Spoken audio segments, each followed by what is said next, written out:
Welcome to RFID Journal Virtually Live. We're glad you've taken the time to join us today. I'm Rich Hanley, RFID Journal's managing editor, and I will be the host for the Label Converter track. This track is sponsored by Avery Dennison. Before we begin, I would like to go over a few housekeeping items and take a moment to explain how this session works. The audio for this event is broadcast over the internet. Make sure your computer or device's audio is available and unmuted, and that the volume is turned up to an acceptable level. You will be on mute for the duration of the call. You may be asking yourself, how do I ask questions if I'm muted? Well, we have that one covered. If you have a question, you can submit it to us at any time during the session and direct it to the panelists by typing it into the Q&A box on the toolbar at the bottom of the Zoom screen. Your questions will be queued up and I will present as many of them as I can to the speaker at the end of the presentation. A recording of this session will be available after the event. We will send you a link via email, and you can review the content or share it with your colleagues for on-demand viewing. Our next session is called Intelligent Labels, Enabling Transparency, Visibility, and Sustainability Across the Entire Supply Chain.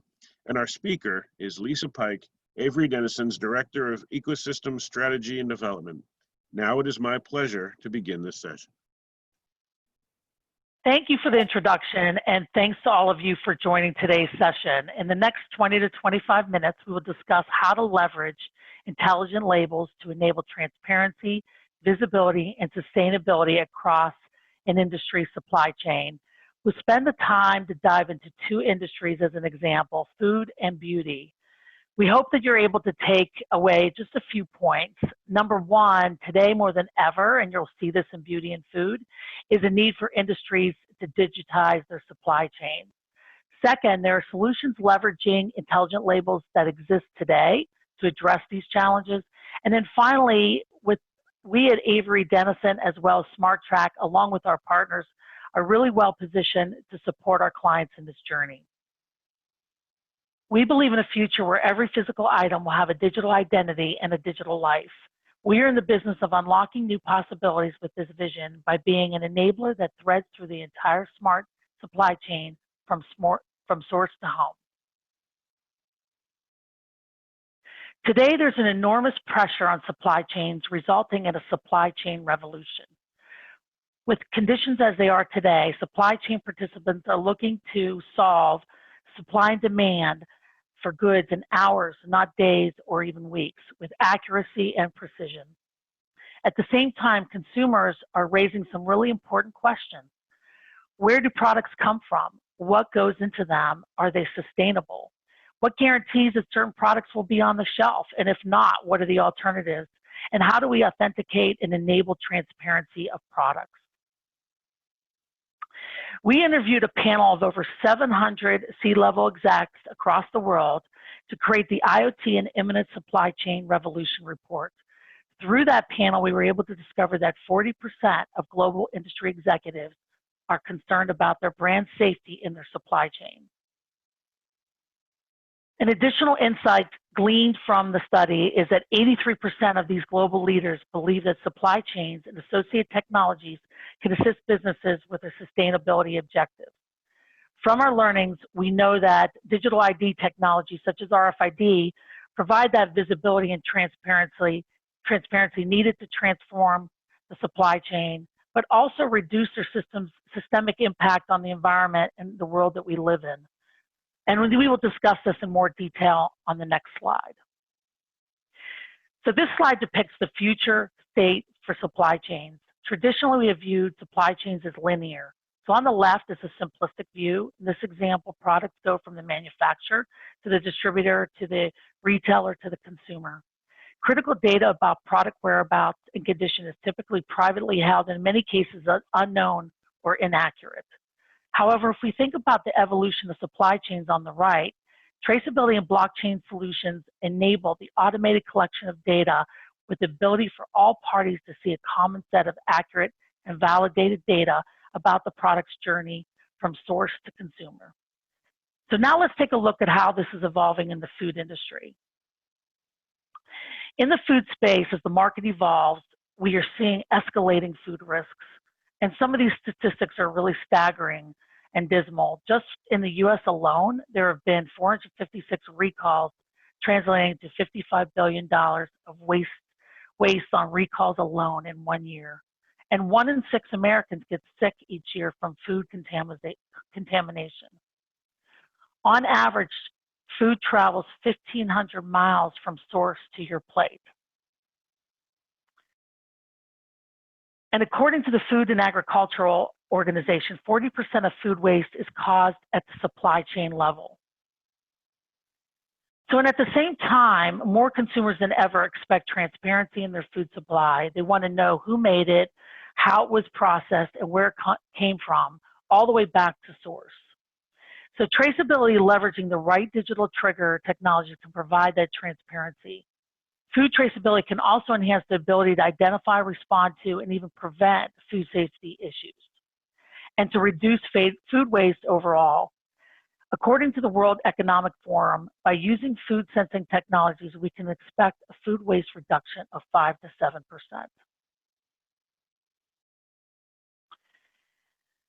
Going further, based on our own metrics from Intelligent Label pilots, our customers have realized a 20% reduction in food waste, along with labor cost reductions of 50% on average. And some of the tangible improvements came from improving visibility of use-by dates, creating alerts for date expired and short life products, improving availability of products, and thereby increasing sales. Once automated, traceability and having traceability in place, blockchain plays a critical role in connecting the food supply chain. It provides a single source of truth across the supply chain participants. All data captured and posted to the blockchain is auditable and immutable, offering an open, interconnected network with consistent real-time information available to participants in the supply chain. What is important is that the digitized traceability leveraging intelligent labels is really a precursor or prerequisite to making data accurate in the blockchain. This slide looks at RFID use cases across the supply chain in the food space. At the farm level on the left, key use cases are traceability and authentication at source. This is also the initial blockchain link. Moving to the right, food processors and distribution centers are able to eliminate manual scanning to improve inventory accuracy and manage expiry dates. One of the use cases for quick service restaurants, grocery stores, and convenience stores are item level and case level inventory scanning. RFID also factors into frictionless checkout. Lastly, is increasingly important for consumers to understand where their food comes from. There are several digital trigger technologies that can be leveraged to support the use case, including RFID, NFC, and QR codes. Now let's take a look at some of our intelligent label portfolio for food. While some major grocers have experimented with RFID in the past, going back to the early 2000s, the technology and the opportunities and the price have improved vastly since then. With our RFID portfolio, it's now possible to tag every item in a store, including metals, liquids, and microwavables. So overall, while we're seeing big challenges in the food industry, there are some tangible solutions to address these challenges today. Now let's take a look at the beauty industry. Like food, beauty pollution and waste is a real challenge in this industry, with the global industry creating 120 billion units of packaging every year. Aside from the packaging, it is also common for beauty manufacturers to make more products than what is actually sold to consumers. According to a number of reports and articles collated by Avery Dennison, the annual impact of manufacturing in excess of only 5% of one shade of popular lipstick is equivalent to CO2 emissions of 223 cars driven in 1 year. This requires a forest nearly twice the size of Central Park to sequester.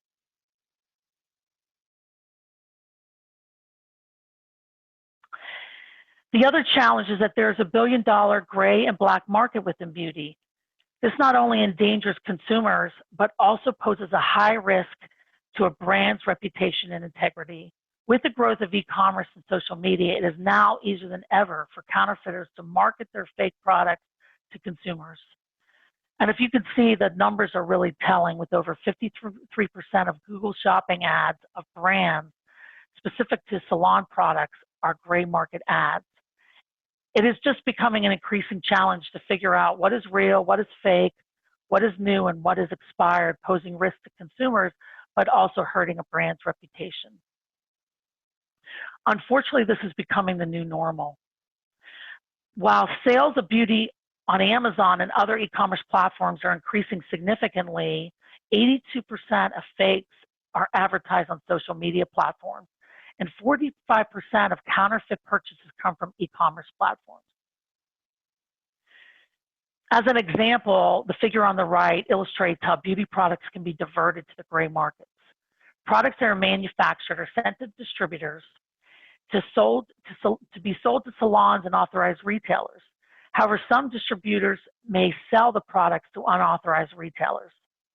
Having RFID, the brand is able to monitor and buy back products from unauthorized retailers, and then the brand can then read the EPCs to identify the diverting distributor and address the issue.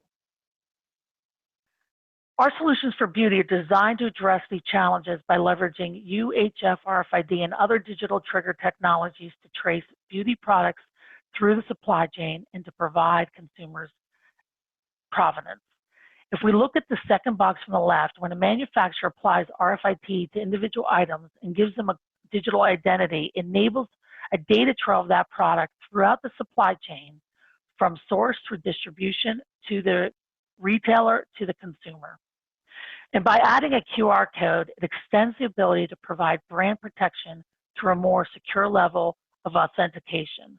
These brands then know which products are being diverted through the wrong channels and validates provenance, and assurances are able to be provided to consumers. From a product perspective, Avery Dennison is well positioned to address the needs of the beauty market with the latest RFID UHF inlays. Beauty brands are now able to tag beauty products with UHF inlays that are designed to work with liquid content, metallic packaging and embellishments, and for small form factors, which are important in this industry. So why Avery Dennison for intelligent label solutions, you may ask? Well, together with our partners, we're very well positioned to address supply chain challenges with integrated label solutions, and hopefully that has been demonstrated today. We have industry expertise and products tailored for those industries, not only for food and beauty, but for many other industries such as apparel, logistics, automotive, and healthcare, just to name a few. We've invested in global capacity of over $12 billion and have a comprehensive product portfolio that now includes SmartTrack. And finally, we are also the only company with ARC certification for quality. So to summarize, digital ID solutions and technologies such as RFID provide the visibility and transparency needed to transform industry supply chains, but also reduce their systemic impact on the environment and for the world we live in. Thank you for the time today, and now I'd like to open it up for questions. Please submit your questions via the Q&A box at the bottom of the Zoom screen. We already have a few questions. The first is RFID compatible with other technologies such as blockchain and AI?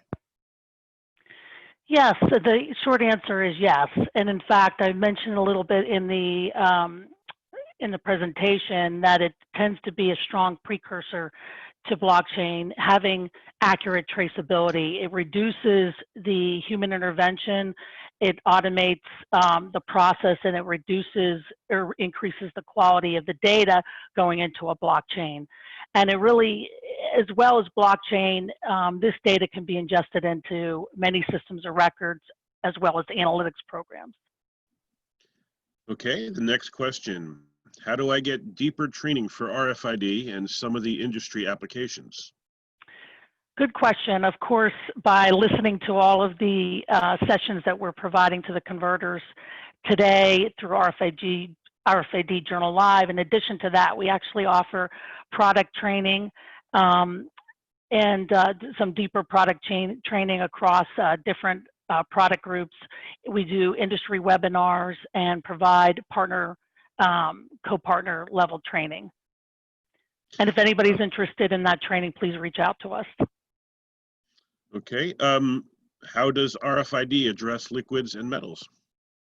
So I'd mentioned this as well, and it has been historically a problem. However, we have developed products to address liquids as well as metals, and I'd mentioned a couple of the types of inlays today. It obviously becomes an issue, and it's important to take a look at the use case in the product and make sure that the inlay placement is correct, as well as leverage some of those tags, inlays that we've developed. All right. Next, we have a question from Ron. Can you talk more about the security in the labeling? For example, you mentioned the QR code providing security.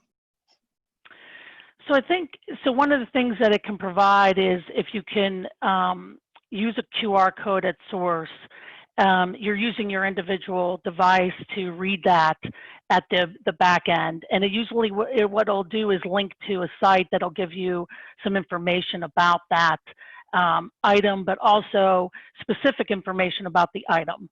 So I don't know if I've addressed that in terms of security piece, but it does direct you to more information around that specific serialized item. All right. That's all the questions we have at the moment. I'm just going to give a second. Does anyone else have any other questions they'd like to ask? If so, please post them in the Q&A box. And in the meantime, Lisa, if there's anything that you didn't cover that you'd like to add, feel free. Okay, thank you, Rich. And that's all I have for today. All right, if there are no other questions then, thank you for sharing your insights. I also want to thank everyone who participated in this session. As a reminder, we will send you an email with a link to the recording of this webinar.